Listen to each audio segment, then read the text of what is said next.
This is the Hidden Roles Podcast. By Dungeon Masters, for Dungeon Masters. We are going to give you a peek on our side of the table so you can see inside our notebooks and what we've been doing on our side of the screen. Now, let me roll my d20. Okay, check my table. And my guest this week is... I'm Maryann Cullinan. I'm a middle school teacher in New Hampshire, and I'm the cat herder for Heroes Hall, After School D&D, Slay Queens, and Air D&D is our home game. Now, fair warning. If you are a player in any of my games, or in Maryann's games, and you listen to this, nice characters you've got there. Be a shame if something happened to them. Oh, we're off to a good start already. We're going to have fun. I can tell. So, my guest this week is Maryann Cullinan, otherwise known as Culliope. Maryann, thank you very, very much for being on the podcast. Hello, thanks for having me. So we kind of hit on it a little bit, your name and the name of the game and everything. Let's start with this first.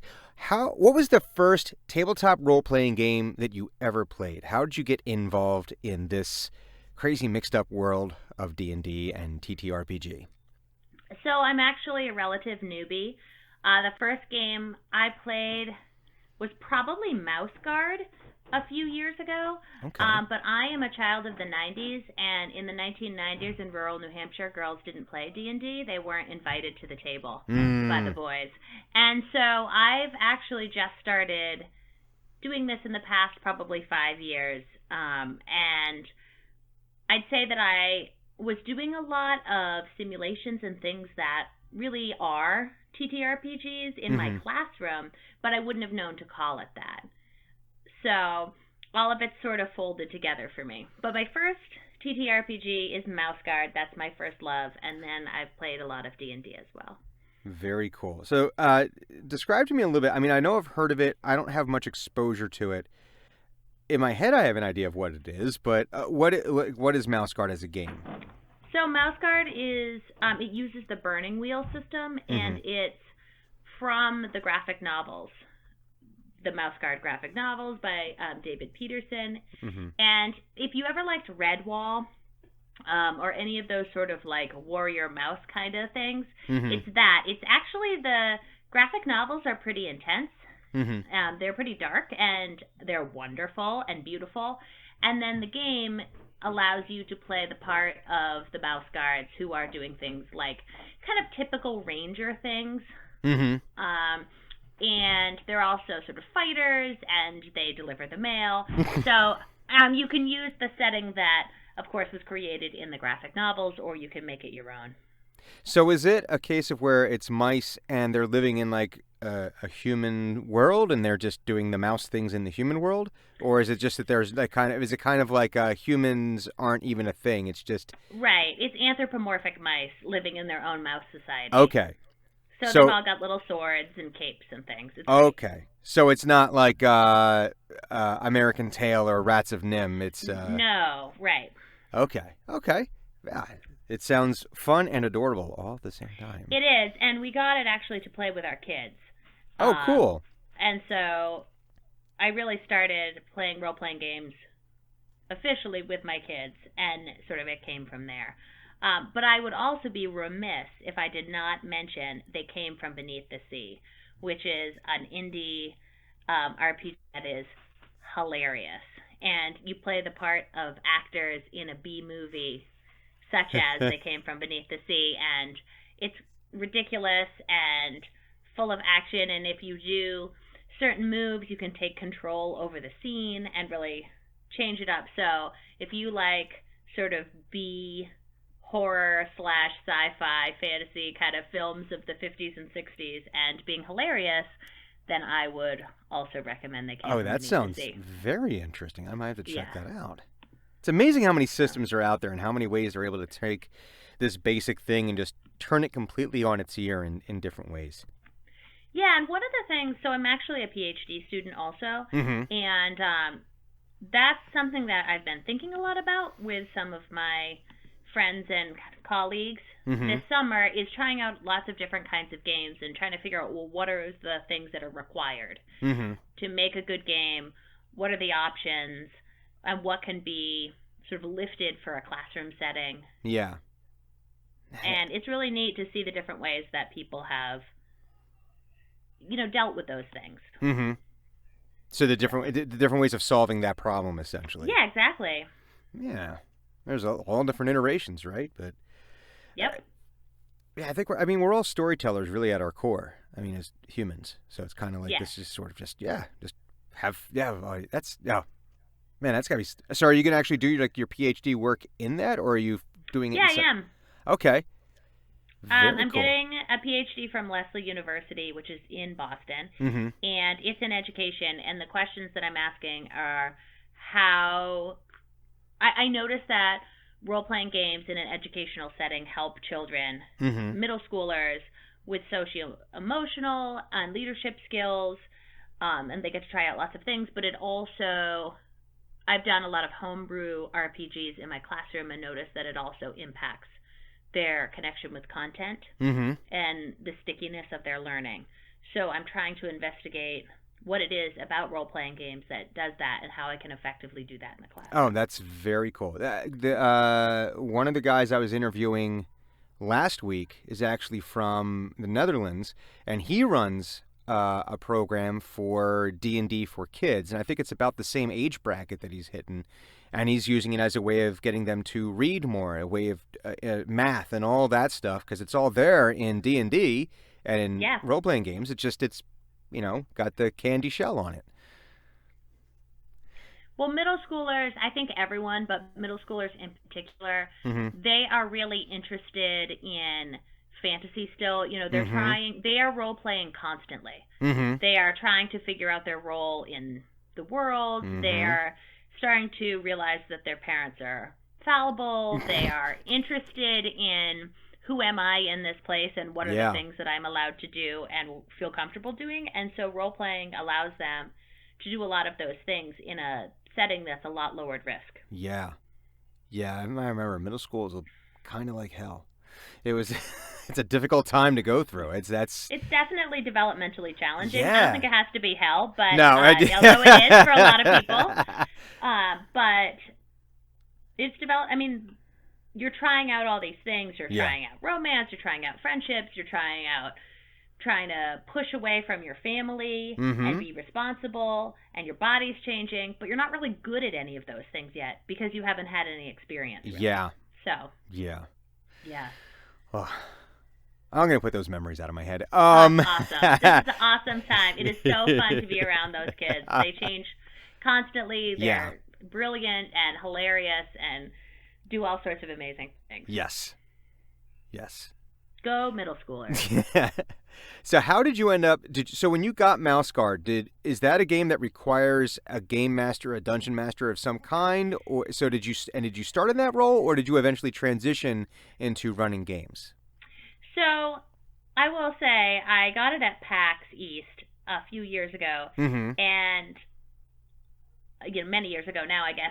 And we had it sort of on the shelf for a while because our kids were too little. But then I went down to PAX Unplugged, and I saw a panel called Hand Her a Sword, which was about D&D with middle school girls. I was like, I can do that. I'm a girl. I know what D&D is. That'd be all right. So then I just went home, and I started asking kids if they would play D&D, and they were like, sure, I don't know how to play. I'm like, well, me either, really, but let's figure it out. And so I've pretty much always been behind the screen first. Okay. And then as I built capacity in my students and in our friendship group, I was able to move out and be a DM sometimes and sometimes be a player, which is nice too. Because we started around the same time doing a D&D group at home on Friday nights, and I have to put in a plug for Air D&D. They are remarkably good at scheduling. We are very consistent at being together, which I know is not always the case. But that is the most heroic thing of all, is consistency. But basically everybody was like, oh, I always wanted to play D&D, and then they had whatever reason they didn't. Yeah. And so we're like, well, let's all learn how to play together. And a few people had played, second edition or something a million years ago. So. Well, now I feel old. Thanks. Yes. Which back when dinosaurs roamed the earth, it was hard to play second edition, I understand, because it was all written in cuneiform on stone tablets. It was actually like proto-cuneiform, so it was. Yeah. Well, the big thing was that you had to know some really eldritch rituals to understand how to discover Thaco. Yeah, I was going to say, with the discovery of Thaco, Lord. That, they say fire was like what really got the dawn of civilization? No. Pythagorean theorem, Thaco. Please. Thaco. Mm-hmm. Yeah, that was its own... Yeah, I started with Redbox, so that was... Those are dark times. The dark times. Not as dark as third edition. It was... I've come into D&D in 5th edition. I didn't actually play all those other editions. Yeah. I have to say, and this is, I know, a little sacrilegious, but I don't actually like D&D that much anymore. That's fine. It doesn't super interest me because of the crunchiness of it and the high barrier to entry, and also like the racism. Well, there's definitely some, and that's something where it's like there's definitely some issues that have definitely been brought to light. Right. With just some of the fundamentals of the game. And, it's one of those things that's designed to be kind of all things to all people. It's a gateway RPG. Yep, absolutely. Yeah. And, some of that is baked into the assumptions that were in the creation of it all the way from Lord of the Rings and things like that. Mm-hmm. And also, I just find the combat really tedious. But yeah, I can understand that. Yeah, but I'm also... I learned I wasn't Adventurers League material when I did a one-shot at a different PAX, and we were, like, fighting. Well, we were across some sort of very big open space, and someone who was talking got assassinated, and we had to go over there and see why that had happened, and then we spent, like, 45 minutes walking across the very big plaza. Because you could only walk 30 feet at a time. So I was like, okay, I love that. And for the people who love that, I love that for them. That's wonderful, But for me, I'm like, no, thank you. No, that's complete. Listen, it's the big thing is that it doesn't matter which system you're in, right? It matters, are you having fun playing it? And if absolutely the 5th edition D&D is not for you for whatever reason, that's fine. Maybe some people love 4th edition. Some people love, I don't know many of them, actually I don't know anyone, but someone I'm sure out there loves version 3.5. And but it could be like people love some of the White Wolf systems, or they love Mouse Guard, and it's just, you got to find what works for you. There's enough room for everybody. There is. And to those boys in New Hampshire in the 90s that were like, we don't like girls. Like, stupid boys. Yeah, because the real treasure was the friends we made along the way. So just real quick, which Unplugged were you at? Or have you come to more of them? I've been to 2 or 3 of them in Philadelphia. Yeah. I've been to all of them. I live here in Philly, so I've been to all of them. Wow, I was so excited when they decided to do that. Like, I tweeted at Jerry. I was like, is this real? He tweeted back, yes, it's real. Like, yes. So here's my Jerry story, which is at PAX East years ago. So I love Redwall, which I don't know if you're familiar with it, but it's basically anthropomorphic mice. And so I picked up Mouse Guard, and I was like, this looks like Redwall. This looks like anthropomorphic mice. And I'm talking, and this guy comes around the corner. He's like, oh, that's a great game. And I'm like, is it? He's like, yeah, it's really good for kids. Do you have kids? I'm like, yeah, I do have kids. He's like, I play with my kids. I'm like, oh, yeah? And I'm like, what a nice salesman. And my husband's jaw is, like, on the floor because it's Jerry. And, like, I had seen him earlier, but I didn't recognize him. I just knew he looked familiar. Jerry is one of the so at Unplugged, some friends of mine and I, we run the Drawn and Courtier after party, and which is we named it after the tavern that Jerry's streamed game was based out of, and Jerry would always come out to it, and he is just the nicest dude. he's just... He was a very nice dude when I met him and didn't know it. Yeah, Thanks, he has zero ego. Like, he doesn't expect Yeah. people to recognize him. If you do, he still has that reaction of, why do people know who I am? Dude, it's... Right.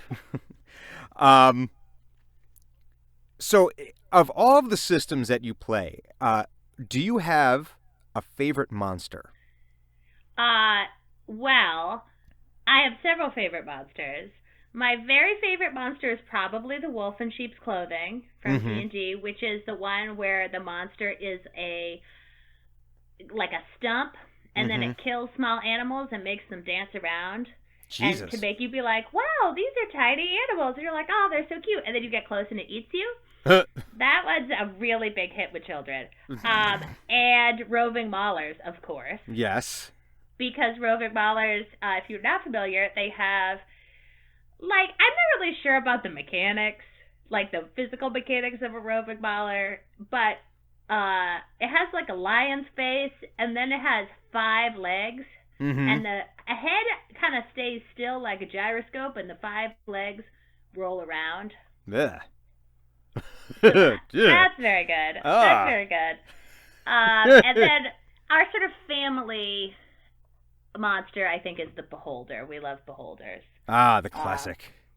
Yeah, my children, my little daughter especially, draws a lot of beholders outside of our house. So on the with chalk on the sidewalk. So. Very. People are walking by. Yeah. What is going on in that house? Hi. They're pretty used to it. We're like, hi.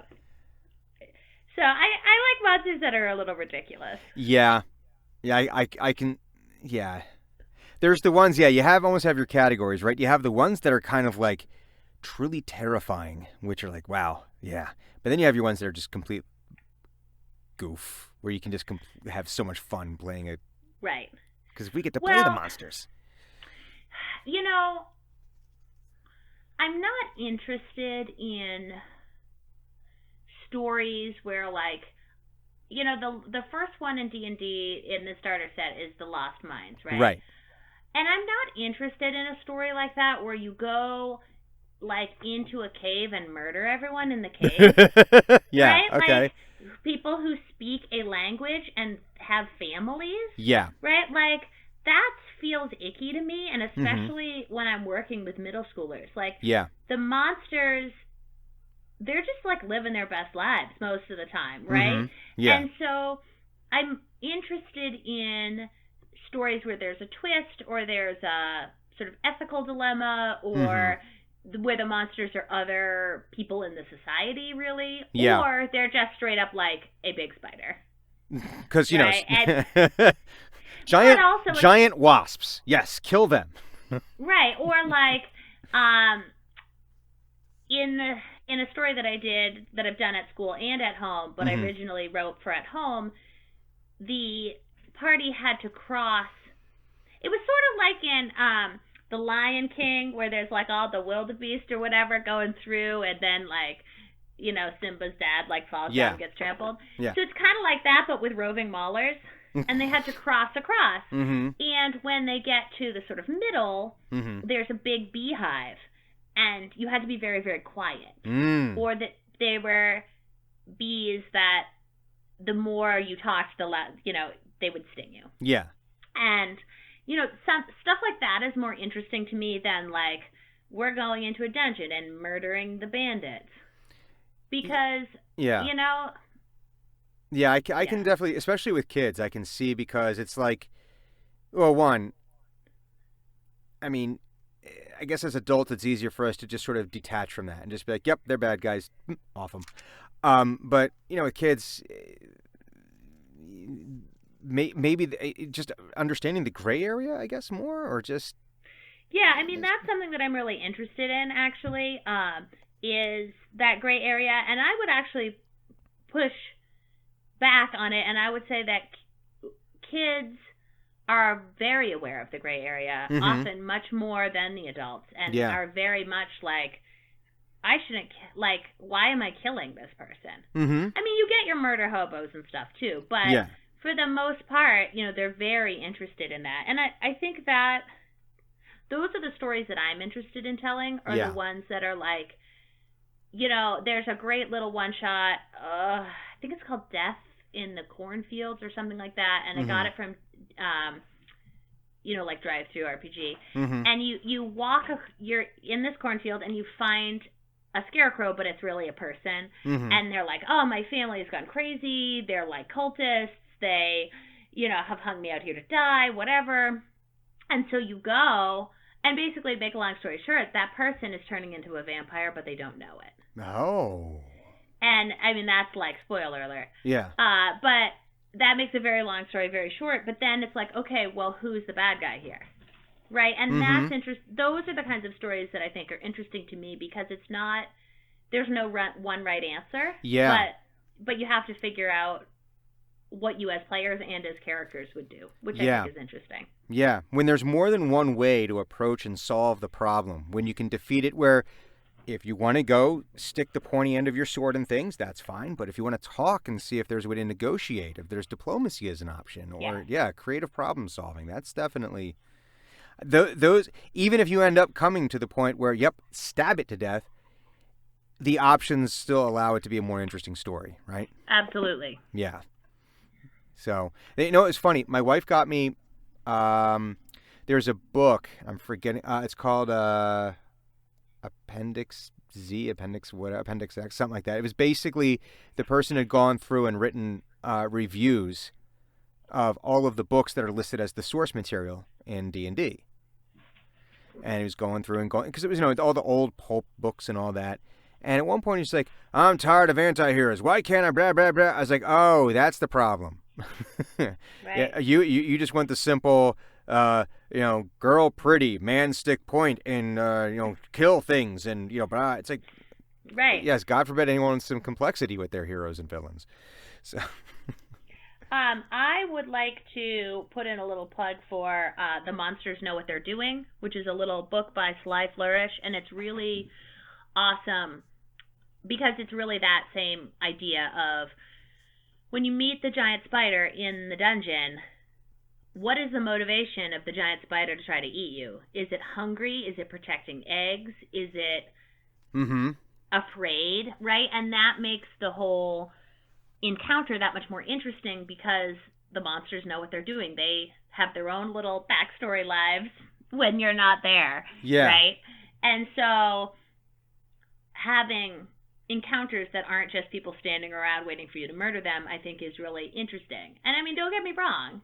The sort of heroism, like, I don't want it to be once upon a time some heroes did nothing, the end. Like, that's just, right? Like, that's like, my afternoon on a Tuesday. But yeah, that's real life. Right, that's real life. That's like, nobody wants that. Even reality-based television isn't like that. So that was Alfred Hitchcock's entire point. He's like, I don't want to do a slice of life because you can get a slice of real life right outside the theater. Exactly. So don't get me wrong, but I just think I think that it's more interesting storytelling for me personally when there are those kinds of questions. Yeah. About, what's the right answer, because that's sort of the dilemma of storytelling. Yeah, absolutely. You gave me just two thoughts about that, where if you look at two different Shakespeare plays, if you look at Titus Andronicus and you look at Othello, Titus Andronicus, while, I mean, it's obviously clear, I'm saying that in quotes, who the antagonist and protagonists are, it is very murky because no one is really right in that entire play, right? There's bad people in there. I mean, there's people that do some very horrendous, awful things who are very definitely bad. But when you look at, and I'm forgetting the queen's name right now, but she has some motivation there. She's the hero of her own story, so she's a very compelling villain. And then on the other end, on Othello, you have Iago, who I think is one of the best bad guys ever. And he's bad just to be bad. But that's the outlier, Right. He's... Yeah, and I mean, we're interested in people like that because that's how we get, the non-1960s Joker. Yeah, exactly. Right? Like, yeah. or, not the 1960s, like, Adam West stuff, but Yeah. like The the Mark Joker's Hamill, backstory. Yeah. the Heath Ledger. Heath Ledger, right, exactly. Like, people are interested in the people who just want to watch the world burn. Yeah. And why. And I think there's value to that too, but again, it's very, and even Iago, like, he had the jealousy of wanting to be right. the general, right? Yeah. And so then he was like a very skilled person who, like, took Othello's jealousy and got it into this rage. And so, I mean, even he has, like, a little backstory, even though he's mostly just evil. Yeah, no redeeming qualities. There's right, yeah. There's no redeeming qualities. He's not redeeming, but boy, is he fun. Yeah, oh yeah. But like you said, it's you have to have both. If every single adventure, every single time was just the bad guy is bad because bad. Unless right. you're, unless it's a 1980s G.I. Joe cartoon. Right. Well, and I mean, and then on the other hand, we don't need a, like, sympathetic backstory for every single person. No. Like, the Cruella movie was great, but I'm like, Cruella de Vil does not need a sympathetic backstory. No. Like, come on. She right? wanted to skin puppies. No, there's no. Right. I don't need to know. She wants to skin puppies. I know everything I need to know. Right, and we don't want her to be sympathetic necessarily, no. But I think sometimes to throw that in there is interesting because exactly what you said, everyone is the hero of their own story. Yeah. Well, that's any good bad guy, regardless of whether you have sympathy for them or not. If you've approached them with the idea that they are the hero of their own story, they're not unless they're complete sociopaths, which is okay too. But unless they're complete sociopath, it's like, is that really interesting? I'm evil for the sake of being evil. No, I think I'm doing the right thing. Exactly. Yeah. Right. Oh man, we could just have a whole conversation just about that, and that would just be I know. fun. We sure could. But this is why I love TTRPGs, because at its core, regardless of how you play it, it is about story, and it's just yeah. Oh, well, okay, I am going to turn us back onto the main highway here, because otherwise, no, we're going to come back. I know we're going to come back to it. Anyway, so you had mentioned you run, you've got these middle school groups that you run. Well, to be totally fair, I don't actually run them anymore. They run themselves. Ooh. And so starting tomorrow, Thursday, my Dungeon Masters Guild starts again, and they meet with me twice a week for 45 minutes, and I coach them on planning their tables, and then Friday afternoons after school, we have Heroes Hall, which is our big D&D after school group, and right before COVID, the last time we had it, we had over 50 kids. Which is a lot for a school of 250 kids. Yeah, it is. Wow. Yeah. That's really awesome. It really is. And everybody just cannot wait. D&D Club starts up again October 21st. And people are about, ready to chew their own arms off. But we have to wait for fall sports to be done. Yeah. Because we have a lot of crossover. Because it's a small school. Yeah, I can imagine. But... so what was so actually let's talk about the DM's Guild a little bit. How are you coaching the kids that are proto dungeon masters, fledgling dungeon masters? Yeah. What do you teach them about session 0? So first of all, I always have them work in pairs. Logistically, that's just easier in case one of them's absent, but it also helps if somebody gets stuck somewhere.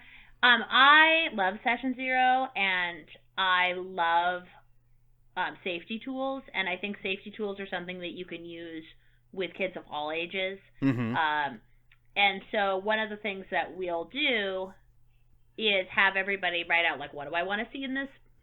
What do I want to do? What do I really not want to do? What am I maybe okay with doing? What else should you know about me as a player and things that I like or don't like, right? And that's as simple as we get. or as complicated as we get, and then we compile it all together. Mm-hmm. And kids are fine with that. Yeah. And they love the X card, but we do a physical X card where you get to cross your hands and go, when something makes you really uncomfortable, and then that will come out. Last year when I did it with my 6th grade, every time they talked about something that made them uncomfortable, they'd go, which went over super, super well during the puberty talk in health. Oh, that's, yeah, I would want to play that X card a lot. Right. Yep. Like when Dad decided to have the talk, that was, no, right. Don't want it. So, I think when I'm doing my own, see, when we do Heroes Hall, partially, there are so many new and sort of fledgling players that we do session 0, but in terms of like crazy backstory and stuff, right, we're sort of slowly rolling out the mechanics of how to play and what's a Dragonborn and what's a Tabaxi and things like that. So it's really more of the logistics of it, and then I'll say, so I'm actually working with a little group right now, and you know, the first day we just talked about like skill checks. And then we took a look at, well, what does a half-orc look like? Okay, what does a gnome look like? And then today we were, well, what's a paladin? And then, what's your back? Oh, man, you were a gladiator, and now you're a fighter. I wonder how you got out of being a gladiator, right? So I don't think with kids, the way that we do it, it's not even like a session 0. There's several session 0s, and they're kind of ongoing as we get more capacity. Because D&D is a lot to just sort of put into your head all at once. Yes. Yes. I'll tell you, one of the things that gave me the courage to get back behind the screen and start running games again was watching Chris Perkins run a game with Jerry and running one of the Acquisitions Incorporated games, and having him pull out the DM guide and start looking up a rule. Because in my head, it was always, man, I got to know all this stuff. I got to have it down. And then you see the guy who wrote the freaking thing bring out the book because he didn't remember. I was like, listen, if Chris Perkins doesn't know all the rules off the top of his head and has to reference it, it's okay that I do too. And I don't really care about the rules that much. I mean, to be honest. Yeah. Well, there you go. There you go. The end of conversation. Maryann Cullinan doesn't really care that much about the rules. All right, so it's been great having you on. Yes. No, I mean, fair enough. So that is true in probably everything, but it is specifically true about D&D because who cares? Yeah. Who cares? The D&D police don't come get you. All you want to do is make sure you're having fun. And if the rule of cool is my favorite rule. I would so much rather if a kid or a player, anybody has this great idea, let's figure out how to make it work. I'm not going to keep like an important piece of lore you have to know hidden behind a dice roll that you failed. Yeah. Like, that's needlessly complicated. So actually, this is actually a good thing here that you just mentioned. That happens, right? It's the thing where they're going to discover this important thing and they rolled a 1. And all right, you can't reward them for the 1, but they need this piece of lore. How would you adapt in that situation so that way you're not negating one of the key mechanics of any game, whatever it is, that D20 roll or whatever. So you're not completely negating the power of that, but you're still making sure that you're achieving and they're achieving what they want to do. How would you go about like dealing with that kind of situation where like, all my players are rolling crappy and they're not getting through anything? That happens. So how would you go about dealing with that? Yeah. So the first thing is I wouldn't hide it behind a dice roll. If it's something they have to have, I let them have it. Right? There's no reason. If you have to know that the key is in the second bedroom, why would I keep that from you? Because then you're just going to, like, it's just frustrating, right? But yeah, sure, sometimes I personally find failure to be really hilarious in D&D. And so we try to make failure be as interesting as possible. Yeah. And so I like the idea of, yes, like yes and, or yes but, or no but, or just flat out no, right? So you're like, well, you wanted to light this torch and you didn't, but the flickering flame of the match for a second gave you a hint of where to go. Or, but you accidentally set someone else's hair on fire, and as they run around and douse it in water, and then they roll a one, but it turned out to be oil, so now everything's on fire, right? So, but now you can see where to go. And now you can see super well. Oh, I love that. That's... You know what I mean? So, for me, I don't think it's useful ever to just say no. Yeah. Find a way to say yes. Find a way to say yes, or at least to progress the story in a direction. Yeah. It doesn't have to be, yeah, you did it, but it's like, no, but you see this other interesting thing. Because otherwise, it's just not interesting. Yeah. To have a story where, again, like nothing happens because everyone's rolling badly. Yeah. You know? And I think you can make interesting things happen. The way that I like to tell stories is I like to think, well, what are the main beats of the story? What are the main places and information you get? And, who are the main people you get them from? And then go for it. So it's not really sandbox, but it's also not a linear story necessarily either. Right. Right. I would much rather have you go, like, if you're doing something like a mansion heist, right, we have a story that I've run a bunch of times where it's a mansion heist, and you go in, disguise, because everybody likes a ball. And, there's lots of different people you can talk to who have different information. And you can eventually piece it together with whatever you end up doing. So I think giving them that choice is really more interesting than just a linear story anyway. Yeah, you give them a path forward. It's just, do they have the information they need, or are they going in without some of that information? Which either way, it makes for the story to be interesting. Well, and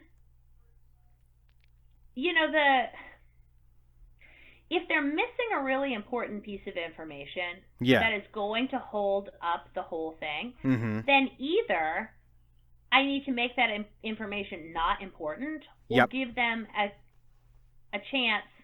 It's Schrodinger's information, right? Like, it's Schrodinger's puzzle. It is both there and not there until I decide that it's there, because it's not real. So I can just switch up the order of the rooms.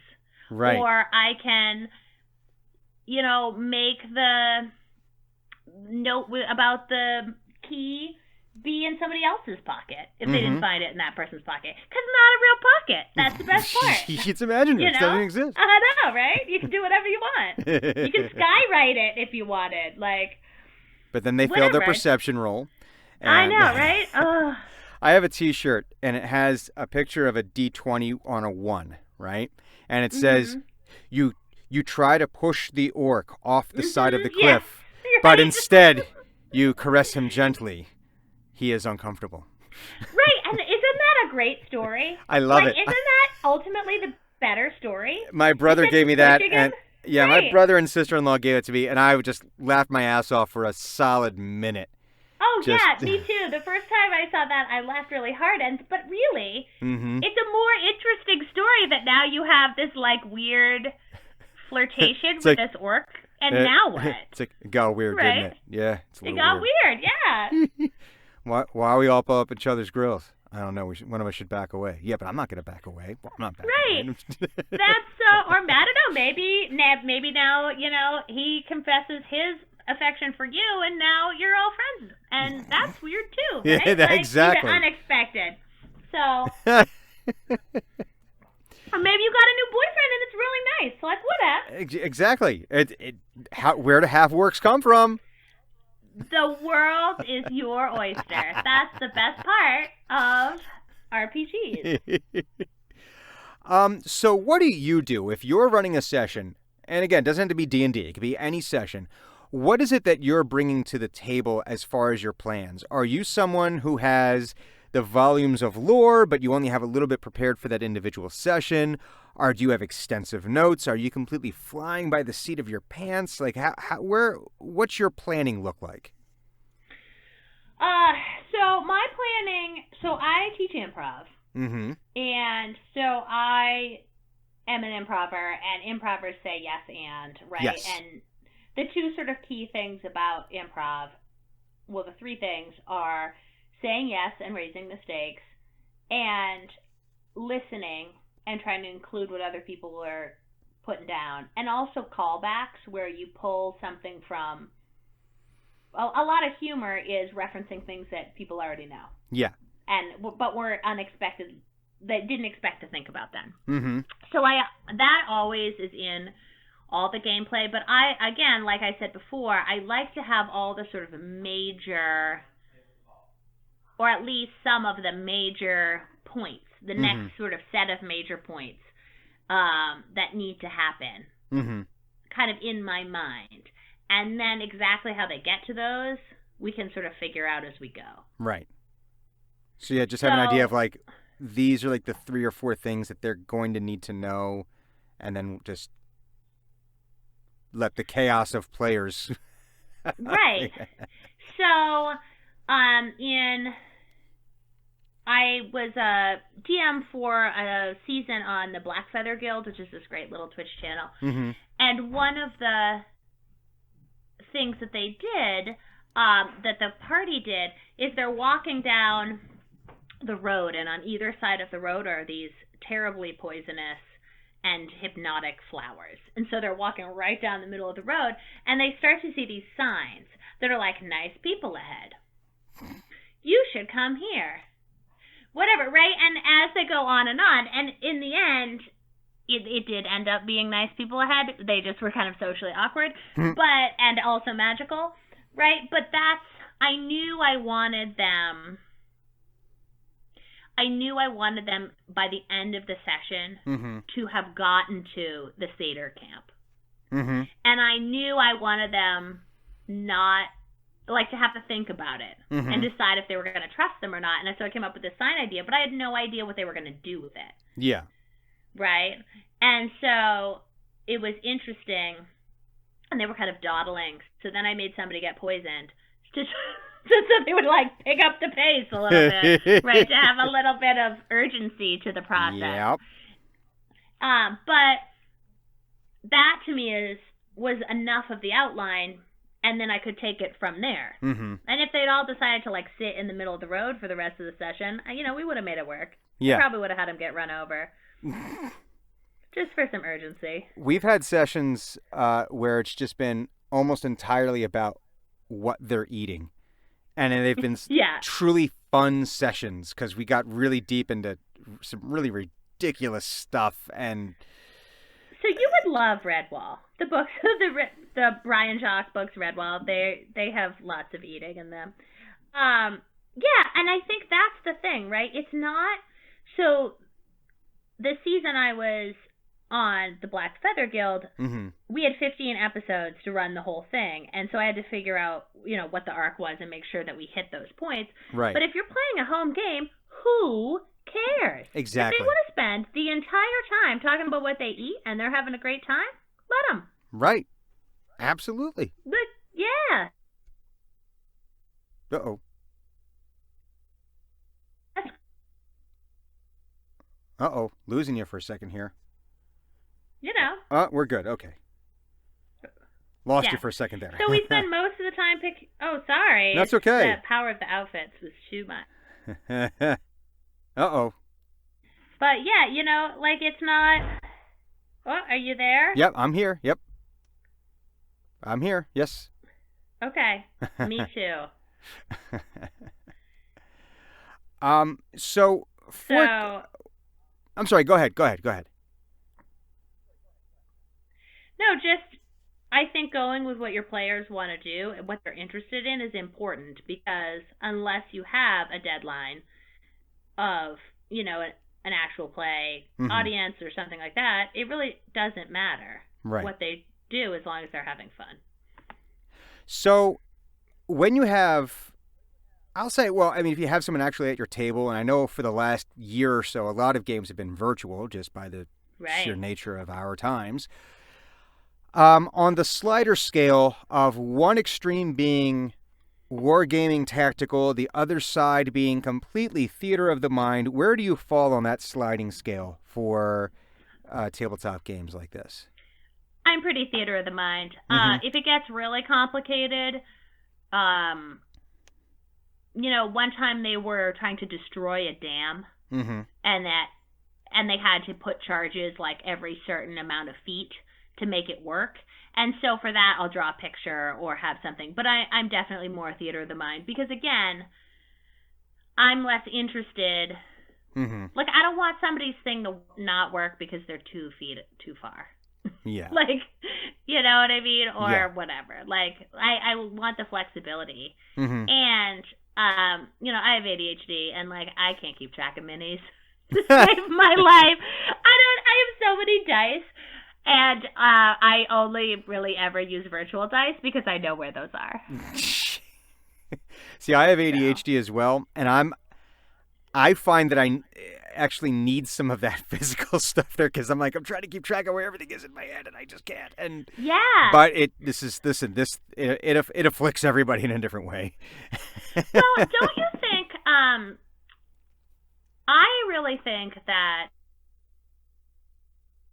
are attracted to role-playing games because there's a lot of us out there. Yep. And well, one of the things... So I guess what I'm thinking about is, for me, one of the reasons I like being a game master is it's one of the few things that I do in my entire life that takes up my whole brain. My whole ADHD brain, right? Because I have to keep so many things in my mind. I mean, that's one of the reason I like improv as well. Because it fills up my whole mind, and you have to keep track of all the characters and the lore and the weather and juggle what everybody's doing and what they want. And even as a player, I have to doodle or embroider or, play Candy Crush or something stupid to keep my fingers busy. And as a DM, my whole self is busy with all of this. And I think that's fascinating, and I wonder if there's a connection because there do seem to be a lot of people with ADHD and sort of related things in our community, and I love that. I would, I think I'd have to agree with you because you have something that's you can't. There's no downtime as a DM, right? Right. Even if the players are carrying the moment for several minutes, you still have to be tuned in because what if they say something and it completely derails things, or just you have to have that ear out for it the entire time. Whereas the player, if you're not directly involved, it's easy for your mind to wander, and right, yeah, and the sort of adrenaline of trying to keep everything on the rails is like adrenaline is like the best ADHD drug of all. So, it can be, yeah. And I think the other thing is that, so I know with me, it's one of those things that if I'm interested in something, I have an easier time paying attention to it. If I'm not interested, it's hard. It's and so this is the kind of thing that can definitely make it a little bit easier to focus for a couple of hours. Right, definitely. The meds help too, but well, right, but that's people with ADHD thrive in those sort of like adrenaline. Yep. That's part of it. So, and that's part of the fun too, is that even as a player, you get to imagine yourself as high pressure situations. Yeah, exactly. Which is kind of fun. I wonder if it's because with being ADHD, because we're overstimulated, we're able to take in more information. We're used to taking in more information and now doing something with it as opposed to just being distracted by it. Like about role-playing games is that it's sort of semi-structured socialization, which a lot of kids and people get when they do sports. Mm-hmm. Because everybody knows what they're supposed to do and what the goal is, right? And this allows people who aren't necessarily sports people, or even people who are, to have that same camaraderie of we're all on a team, we all basically know what we're supposed to do, and we all have a goal. Mm-hmm. Yeah. And that is really helpful for emerging adults and everyone. But, middle schoolers, it gives them a structure to sort of build friendships around and build teamwork and capacity around in a way that if you don't do team sports, you don't necessarily get that chance, or whatever clubs or, other things that have those sort of goals. You don't necessarily get that chance. And this is a very different system that enables that to happen. So I think that's pretty cool. Yeah, I would agree with that 100%. I did sports all through high school. I do Brazilian Jiu-Jitsu now, so I definitely, kind of did nerd and I don't never say jock, but I lettered in a couple of sports, But yeah, they say that one of the big things about student athletes is that they are coachable. Right. And people who don't play sport, not obviously everyone, but people who don't play sports aren't necessarily exposed to having someone tell them you're doing this wrong, do it differently. Right. And however that's delivered. And that's such a valuable skill of being able to receive that feedback and change. And maybe to even have that little bit of competitiveness, that could be a good thing in the right measure, right? So yeah, D&D would be a non-sport version of that, absolutely, where you're getting a chance to see consequences of your actions in a safe environment. Absolutely.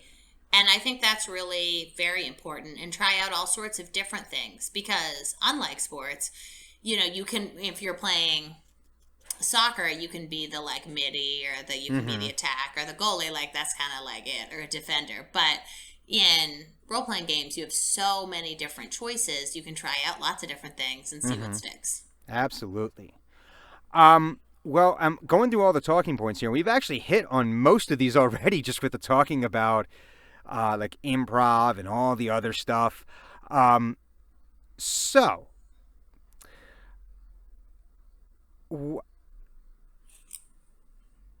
Okay, here's a good one. Here's a question, a community question, and I am remembering this because it was framed very humorously, and it got some really great answers. So someone on the DM Academy subreddit put as their post, "I had to kill one of my players." Now, they meant character, not the player. They did not actually have to. Because then all the responses were all right, dude, you need a saw, and you need a trash bag, and you just need to get through it. It's going to be messy. Just get... but this is actually something, and I'm always reminded of, when Mr. Hooper died on Sesame Street, that gave kids... The reason why they decided to address that on Sesame Street back in the 80s was, let's give people a chance to... Kids are going to have to deal with death at some point. Let's use this as a teachable moment. So in D&D, have you had to deal with character death with your... with the youngins, and if you have, how do you go about addressing that with them, especially if it's someone who's played a character for maybe more than a couple sessions? We don't do a lot of character death, but that is up to the discretion of my student DMs, right? But you have to, if someone's going to die, they should either do it really heroically or incredibly stupidly, right? So it's either this big sacrifice that you make to make sure that the party is whatever, at the big bad evil guy kind of final thing. You shouldn't just die in some roadside conflict with a bandit. Or you should do something so incredibly stupid that everyone told you not to do it, and then you do it anyway, and then you die. And then that's what's called logical consequences, right? And I don't... So you're either getting a Congressional Medal of Honor, or you're getting the Darwin Award. Right, exactly. And I think that's important, right? Because we don't just kill off people's characters. You don't just kill off the main characters. This is not Game of Thrones. So but that being said, actions do have consequences, and that's actually one of the norms of our tables, is actions have consequences in game and in real life. So be mindful. And if they do something real stupid and get themselves killed, then they can... I mean, it's pretty hard to kill off a character in D&D, right? It really is. Like, we have...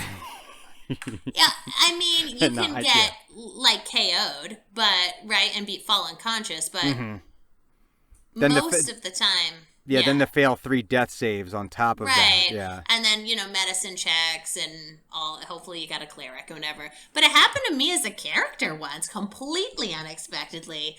I was playing a character who is a real coward, and he was hiding up in a cliff, like in a cave, and trying to, like, shooting out at a dragon, like a scalding dragon. And then the dragon saw him and scalded him to death, which was terrible. And then he fell off a cliff and, like, kept falling off the cliff and died. And it was, like, extreme death-o-meter. And the DM was horrified. But, like, the amount of points, hit points he lost, he was like a pancake. He wasn't... Yeah, it's like you can't... there's nothing you can do to... At a certain point, even as much as you can, like... As much as you rule the world, it's like you can't... Like, I'm sorry, you fell 300 feet off of a cliff after being hit by a scalding dragon. I can't say that you're not dead. You're right, and you can't be angry. Okay. And you can't be angry. It's like, well, no, yeah. We're all like, all right, well, I guess that's how it is. And then in the end, they use part of the dragon's hoard to, have a good conversation with some necromancers, and it all kind of worked out. But it's like, bye guys, nice playing with you. Yeah, exactly, right. But we don't have a ton. I mean, because it's D&D and because it's kids, most of the time we don't kill people off. There's lots of other games where you're much more likely to have character death. And then the people who are more interested in that will sort of gravitate towards those as they get older, if they're interested in role-playing games. Right. Yeah. So, and again... I wouldn't say that all of my students are super interested in combat. Like, a lot of them want to flirt with the NPCs very badly and get a lot of pets. All pets, all the time. If that's the game you want, then that is the game you'll get. That is... Exactly. You're having fun, you're having fun. I like that. Yeah. So what is one tip you would have for a brand new DM or a GM? Someone who's brand spanking new, they still have the fresh new DM smell on them. Well, I mean, this is what I deal with all the time, right? Yeah. They don't quite smell like their players' tears just yet. Yeah. I would say my DMing style and the DMs that I train, we're not combative with players. We're there to play a different role, right? We're the narrator / setting / minor characters. And as long as we're all telling an interesting story together, like, it's fine if they spend the whole time or, like, on a meal. And it's fine if they go in a completely different direction than you wanted them to. Right? And you don't have to know all the rules. It's about telling a fun story together. And, like, the Wizards of the Coast, like, police force is not coming to get you if you make up some other rule. Like, who cares? No, I don't think anyone I have ever played D&D with has ever eaten in their entire lives for any purpose other than recreation, right? No, never. Like, no one's ever like, well, I'd like to, but I have to go get something to eat, right? Like, people just go because, again, that's not super interesting. Yeah. Yeah. Nobody played Oregon Trail so they could do the hunting part, right? Yeah, this is true. This is true. So... now I know that you said you only really got into TTRPG within the last 5 years or so, but even looking back at when you first started running games, what is one tip you would give that younger version of yourself as a DM? Oh, so young. I think just go for it. It's fine. You're doing great. I think that's people got to get out of their heads and you'll figure it out. The community is really wonderful and supportive, and I know that there are places in the community that are really toxic, but the places that I'm at, everyone's super, super supportive. They want to have fun. I really think that being part of role-playing games has helped keep me sane during COVID. You know, I'm a exceedingly extroverted person, and being stuck in my home for months was not a great recipe for mental health. And being able to do this was super awesome. So I would just say, okay, here's my practical piece of advice.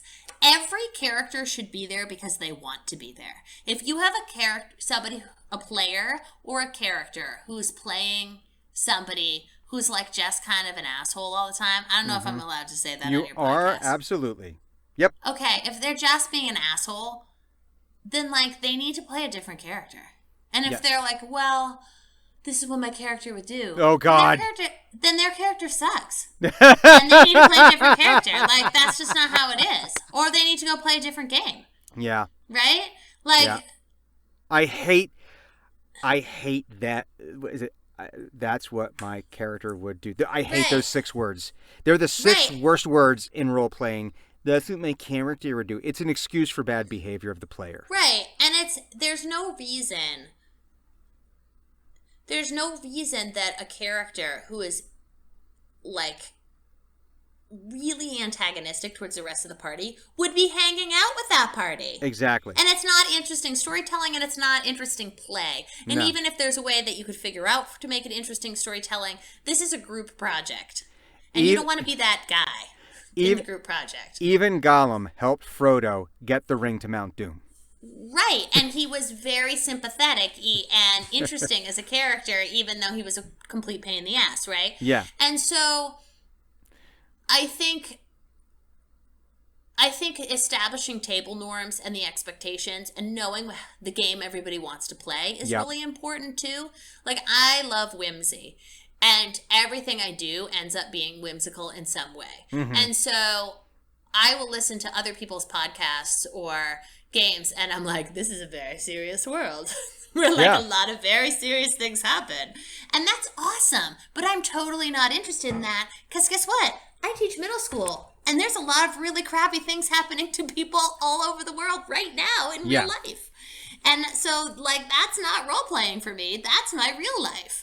So, right? I mean, poverty and destruction and plague and is like kind of what I do during the day. Yeah. So I'm way more interested in a story that's a little bit more silly, and so I think also everybody at the table having those session 0 conversations and saying like, well, what do I want to get out of this? Like all of that isn't sort of woo-woo, and people need to be able to do that. Yeah. And otherwise, sort of the most dominant personalities take over. And so it's a much more welcoming table when you have a clear idea of what everybody wants at the beginning. And they should all be working towards the same things to tell a good story. That's, I think, the very long version of my advice. Have you talked with the DM kids about the DMs Guild? Have you ever have you had to have the conversation with them about one? I'm really interested in this because this is a real problem in adult games for whatever reason. There's any number of reasons why we get those players at the table, and it's not always a conscious effort by that player. But we get toxic players and we get domineering players, and they're not always toxic because they are just bad people. They may not realize what they're doing, and they're not always domineering because they're bad people. They just might not, again, they might not realize that they're doing it. Have you had to talk to your kids about, hey, this is how to spot a toxic player, not necessarily in that terminology, but how to spot this and how to deal with someone, or how to, like you said with improv, making sure everybody gets their turn, how to pivot away from the person who might be monopolizing everyone's time and trying to interject all the time, and allowing some of the quieter people to get their turn at bat. So, absolutely. We don't Well, I have the advantage as the teacher of being the hammer. So if somebody's being a real pain to their DM, I can come in and help with that problem in a way that, no one can come and help me as an adult DM. But I think that comes back to those table norms. And so equity of airtime, and this is everyone's story, is those are part of our norms. And because they are something we talk about every single time we meet as Heroes Hall, we can go back and say, hey, hey, Culliope, this is equity of airtime is one of the values that we all agreed to. And we've really had the spotlight on your character a lot. Can you help me? You're so quick at thinking of things. Can you help me put the spotlight on Brian's character this session? And a lot of the times, if you can have people are willing to do that, right? Or, can you have your character sort of take that character under their wing? Or how can we work as a team? And a lot of times, people want to be helpful. Nobody wants to be that guy that everybody hates at the table. Yeah. Right? Nobody wants that. So I think when you have articulated clearly what everybody sort of wants, that helps. And occasionally I'll switch kids. I'll switch tables with kids because, I'll have somebody who wants to do a lot of fighting and they're in the flirting and pets group, or vice versa. Or, I have somebody who's really, really whimsical in a serious group, or vice versa. And so having players who sort of want the same things at the table, I think, is really useful. But I think you can talk about things without them being confrontational. And it's really important, because if we start with this idea that people are not being dicks on purpose, then, right, if we assume good intentions, then it becomes either a skills deficit or an awareness deficit. And so we at least have to give people that chance of saying, we've established what the ground rules are, what the norms are for this whole thing. And so when we're not meeting those, we can go back to them and say, one of our norms is called good leaders need good followers and good followers need good leaders. We're all there on purpose. We're choosing to be here. So you need to act in a way that allows us to do the thing that we want. And so good leaders need good followers. That your DM cannot make a great story with you if you are not participating actively. Yes. And appropriately. But the flip side of that is the DMs have a responsibility to be prepared, know what's going to happen, and act like leaders. And if they choose not to do that, good followers need good leaders too. Yep. And so when a student's like, well, everyone's running around. And I'm like, well, why do you think that is? Do they need a break? Are you being boring? Is someone monopolizing the time? And a lot of times they're like, well, I just need a few minutes to figure out this next fight. I'm like, right. So that's why they're running around. Yeah. Because you aren't ready. Give them a 10-minute break to go to the bathroom and have a snack and get yourself sorted out. And so I do think a lot of the times bad behavior at the table does come from either a lack of skills or a lack of awareness. Yeah. And then if that's not true, then they don't need to be at your table. I mean, yes, right? I 100% agree with that. When I started running a game over the summer, maybe it was this time last year. I forget now. It all blends together now. Yeah, it's sometime in the now time. There's the before time and the now time. The now time. A friend of mine from college had written me and said that her two kids wanted to learn how to play D&D. How would they go about doing that? Because they saw it on Stranger Things. Right. And she's That's like, been a great recruiting tool. Oh, yeah. And they were like, and she was like, well, how would we go about doing that? Are there books we can get? And I said, well, you could, but you're going to spend like $150. I'm like, why don't I just run a game for you? And the kids are, I think like 11, 12, and the other one's like 8-ish, I think. And so when we started playing, I did kind of, we'd had a little bit of a session 0, but it was more just like, I need you to make some promises for me. I said, you need to promise me that you understand this is for fun, that we're telling a story, that if something makes you uncomfortable, that you say something, either to me or to mom and dad or to someone else so we can fix it, and never lie about your dice rolls. Mm-hmm. It's okay if you don't succeed, but don't lie about your dice rolls. But that was, just sort of like setting the bar there to say it's about fun and you should be comfortable the entire time. Right. Absolutely. Yeah. And we don't have time to go into this tonight, but I'm going to be on a panel for the Bodhana group called Murder Hobos Wanted, ? Because what is the role of murder hobos, and especially for kids, a lot of times we get really squeamish about them being murder hobos. I mean, I personally think it's boring storytelling, right? Yeah. Like, as an adult who is 41 years old, I don't really care about that anymore. Mm-hmm. But I'm also not an 11-year-old boy who has sat through an entire week's worth of boring lessons from adult women, right? Like, you might just need to go, like, I don't know, burn down the orphanage, because why not? They're not real babies. And eventually you get bored of doing that. And actually, I had this conversation with some 8th graders, the ones that I'm just starting to teach D&D, and I was talking about murder hobos, and they were like, oh, yeah, that's like in Grand Theft Auto. That's in GTA. Yep. At first you drive around and you run over all the hookers.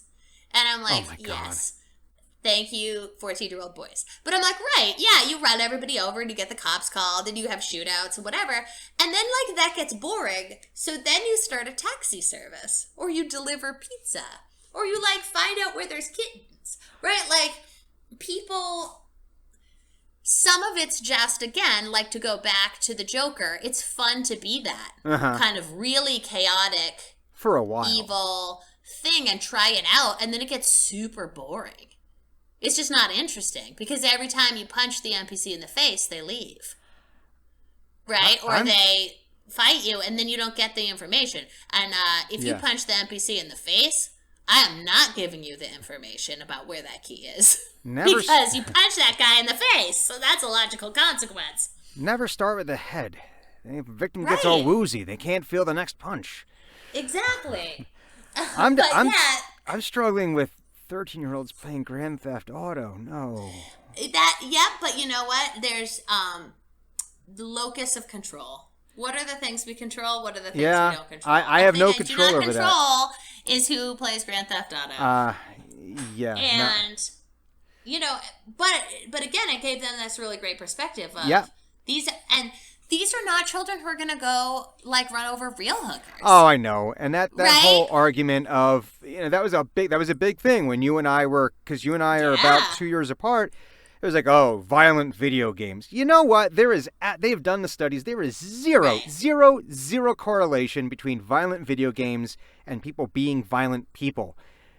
There is a 100% correlation with people being violent and people being assholes. Right, exactly. It's like, because we can't, I mean, I get it. I mean, Nintendo, there wasn't a lot of violence, but we grew up with Mortal Kombat. And what's the one where you pull out the spine? Mortal Kombat. Yeah, that's Mortal Kombat, right? Yeah. I mean, come on. Classic. Yeah. Oh, yeah. It was just, we grew up with that stuff. It didn't rot our brains. People love to pearl clutch about the younger generations, but if you really think about what you were doing when you were 14, or thinking about, or reading, or watching, then it's, and again, we go back to role-playing games as a low-stakes environment. Now, am I going to let them, like, do, like, sexual violence or like extreme violence or any of that kind of stuff? Like, absolutely not, right? Yeah. But, like, if they want to punch the NPC in the face and see the logical consequence that that person leaves because that sucks, to be punched in the face, like, fine. Good. Now you understand a thing. Yeah.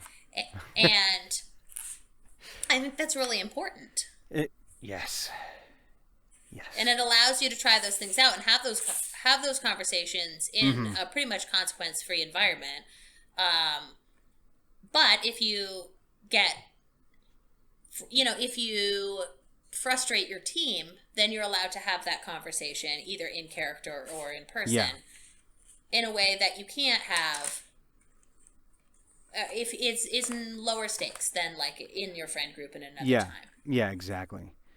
And I've noticed that when you look at a lot of the questions that are posted on the internet in general, but I'll say like on Reddit, my players are doing this. How do I deal with that? It's like, talk to your players. Right. Talk to them. That's how you solve 90% of the problems. Is that have you had a conversation with your players? No. Have you had a conversation with this player who's doing this thing?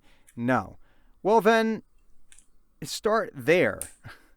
Right. Well, and you should be playing, unless you're getting paid, and even then, you should be playing with people you like to play with. Yeah. If you are not playing with people you like to play with, stop playing with them. Exactly. Or, we just aired D&D, which is our home group, which is called that because one of the first things the group did was make a whole bunch of Airbnbs in the town next door. We just finished a campaign, and it was great. And now we're going to regroup and start over and say, like, okay, we've been playing this for a couple years. We're done this campaign. We're going to take a break for a while and just play some board games, just look at each other. Then, what are we going to do? Like, what do we want now? Do we want to play D&D again now that we've all played it? Like, do we want to play Monster of the Week or Kids on Bikes or something like that? Yeah. And what do we want to get out of it? And we know to sort of ask those questions now. Mm-hmm. And we often have a rotating DM, and so, when it's me, it's a lot of whimsy and a lot of theater of the mind. And when it's some of the other people in our group, it's much more minis and tactical maps and fighting, and that's good because it keeps it fresh, right? And then when somebody says, "Oh, I'd like to DM," we're all incredibly supportive. Yeah. Because, that's how you get more DMs. Yeah, pretty much. Not by rules lawyering them. So. No. We do it the illithid way. We slowly take over their brains. Yes, exactly. Well, and I think that's another actually piece of new DM advice, that you need to know your story really well. Mm-hmm. If you want to be really comfortable and successful as a DM, knowing those major beats of the story is so much more important than knowing like exactly how long the hallway is. Because again, it's not a real hallway. Who cares? Yeah. If you say it's 70 feet, it's 70 feet. If you say it's 100 feet, it's 100 feet. It's Schrodinger's hallway. But if you go back to, well, what is the point of the hallway? Right. The point of the hallway is to show that it's creepy here. Or the point of the hallway is to allow you to get access to a puzzle or whatever. That's more important. And so I think you lose your players. Again, that good leaders need good followers and good followers need good leaders. You lose your players when you're like rifling through a bunch of pages or scrolling on the internet for 5 minutes because you're trying to look up the exact HP of a duck bunny. Like, nobody cares what the exact, like, if you don't have it, let's make it up. Who cares? I got hit with that once, and I had to look up the hit points of rock because they decided they were going to just cave in a mountain complex. And I was like, can they do this? But we had fun with it because, our search mojo is pretty good, and it's like, I want this to happen. Just give me a second. I got to look up rock HP. Right, and I think, and in that way, I think being transparent is good. And you'll always have, if you're not the person who's the rules lawyer at the table, somebody is.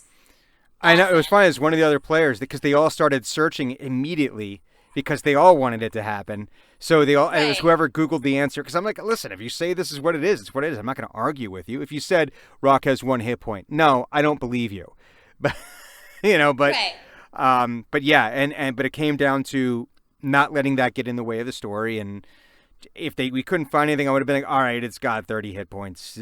Do your thing. Right. And that don't let the perfect get in the way of the good, right? Yes. And so one of my players, when he's the DM, if we're doing an 8-day travel, we role play out like or random encounter out all 8 days. When I do it, it's a travel montage. Yeah. And they're both great ways, but he is such an asset for me because then I can be like, I don't know, what is the HP of rock? And within like 3 seconds, he knows what the HP of rock is. And so that's not me being like, oh, you're rules lawyering me. Nope. Like he, he's sort of the rule and lore keeper. Archivist, yeah. He's not going, well, actually, if you look at page 83 of the handbook, it says right here. Right. You know. And, and, like, I don't care. If that's how people want to play and that's fun for them, awesome. Like, that's not my table, but that's somebody's table. Yeah, exactly. And as long, that's what goes back to that session 0 and norms. Like, what are people wanting to get out of this? And if people are trying to make the most realistic world they can with rations and 30 feet, per turn and whatever, like, awesome. That's so great for them. Like, that sounds terrible. And I will never play that game, but I will love it that you are. Well, I hope you have other people who will, I'm gonna do a callback here. In 2nd edition and in 3rd edition, there was a thing called encumbrance. And you were supposed to keep track of all of the weight that you were carrying, and that included your weapons, your armor, your treasure, all of it. And at a certain point, you might become over-encumbered, and you were not able to move. And they thankfully got rid of that in 5th edition, and just made it like, they got rid of it to the point where it's like, you don't have a part, there was a spot on your character sheet for writing down how much weight you are carrying. And it's not there anymore. It's just like, well, no, you can't carry out this entire chest that's filled with gold bricks because that weighs a lot.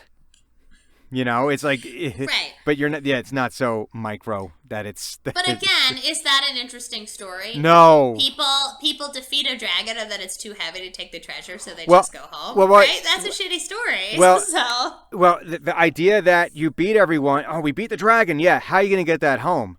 Oh, that's a fun story, but not, let's do the math. Right. Yeah. Well, and that's for me, like, when I play Legend of Zelda, Ocarina of Time, and you can just, like, whip out these different, like, ridiculous weapons, and then where do they go? In Link's pocket? That's so much, like, who cares? I don't really care where they go, or if you play Final Fantasy, I think it's 12, and you're beating up wolves, and then they drop a t-shirt. Like, why does a wolf have a t-shirt as loot? But, like, it doesn't matter. That's not interesting to me. Yeah. I mean, it is, because it's funny, and that's why I remember it. Yeah. But, that's why I'm not, like, I just get so frustrated with, the new Zelda stuff, because it's, like, every time I turn around, my weapons were broken.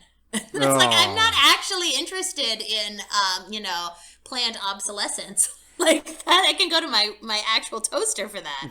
So, and so it just depends. But some people really love that mechanic. The only game that I found that it worked, that it didn't bug the hell out of me, was Witcher 3. Oh, I haven't played that. I will say, talk about really, and it's funny because how badly CD Projekt Red shit the bed with Cyberpunk. Right. It was, and they got this franchise based, and everyone was looking forward to it because of Witcher 3, because Witcher 3 is as close, in my opinion, as close to perfect as you can get with a video game. It had gorgeous visuals. The storytelling was on point. It was fun. I actually cared about the side quests, not just as a way of grinding out levels. It was like, no, I want to know what happens here, because all of it revealed little more details about the story and about Geralt. And even the mini game they put in there, the card game, Gwent, was fun. And and it was such a... But one of the mechanics was you have your two swords, and as you use them and your armor, the more hits you take, it would get more and more worn out. and you would eventually have to take it and get it resharpened. And it wasn't like terribly expensive to do, but it was one of those things that within the character of who Geralt was and what he was doing as this journeyman, that, yeah, you're going to have to maintain your tools. And it wasn't ever like, oh, God, I got to go. It wasn't like a bothersome thing. It fits so well within everything. It's like, well, I got to go buy stuff anyway. Well, it's a story mechanic at that point, too, because it reveals something about who he is and his situation. Another game that does it really, really well is Shadows of the Colossus. Yes. An older game, you know, and you're like climbing and you're fallible, and the whole time as the player you're like, I don't think I'm actually doing, am I the bad guy? I might be the bad guy. This is not great. I am a flawed individual, right? And not being able to water forever or not being able to climb forever, like that's again it's part of the story we tell, not just sort of like this is a reason for this to be needlessly complicated. That is another absolutely fantastic game. Beautiful. I wish that they would do, I don't need them to make a Shadow of the Colossus 2. I don't need that. I need whatever the spiritual successor is that they want to do. Just make it and I will buy it and play it because it was so gorgeous and so much fun. So one of my very favorite games that I am currently replaying right now with my husband is Psychonauts. And because Psychonauts 2 finally came out like 12 years later. And Psychonauts is another game that I think is really, really wonderful. It's very whimsical, although it has some dark undertones. And it's kind of a different style, but it's amazing. You spend a lot of time in people's heads. Because you're a psychonaut, like an astronaut. You're a psychonaut. I'm going to check this out. Psyches. Oh my God! I'm going to have to check this out. If you learn nothing else from this podcast, please go play Psychonauts. It's really great. Well, I think that is an ideal place for us to kind of put a little period at the end. I think that's a good note for us to end on. Awesome. So, where can people find you? If you should so desire, where can they find you? Okay. So, you can find me on Twitter at Culliope or at Cauldron of Cully. And Culliope is Cull, because like my last name, Cullinan. And you can find me on Saturday, October 9th at 8:30. The Bodhana Group's charity stream. Murder Hobos Wanted, ? And so that's the pitch for that is, so you are a DM who's made a beautiful immersive world with dynamic NPCs, and all the party wants to do is ignore the adventure hook and burn down the orphanage. Is there ever a place for murder hobos at the table, especially for young players? Who will speak for the murder hobos? Certainly not the orphans. So it's going to be fun. I like that. Yeah. And you can find me sort of here and there, sometimes in the Black Feather Guild, doing different things with them when I'm not teaching. And you can find me in middle school, thinking about middle school learners quite a bit. So awesome. If people want to connect with me, that's the kind of stuff I'm interested in, and I'm always happy to help out and love to co-think with people about these kinds of things. Well, thank you once again for coming on to my podcast. Anytime. This has been an absolute pleasant exchange and conversation, and we got to talk. Man, we spent. I have to tell you, I make notes on the show here, and like I didn't for about 10 minutes I didn't take any because we were just talking about bad guys and Iago.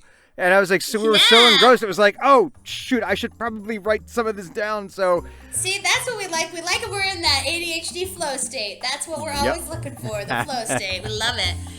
So, well, this has been really fun. Thank you for having me. And, think of us and our murder hobos and flirters and pet owners here in southern New Hampshire.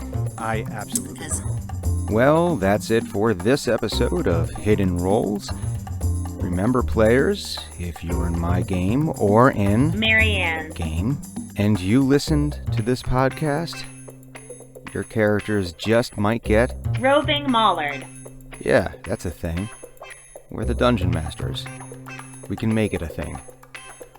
Please make sure to give us a big old 5-star review on whatever platform you happen to be consuming this podcast on.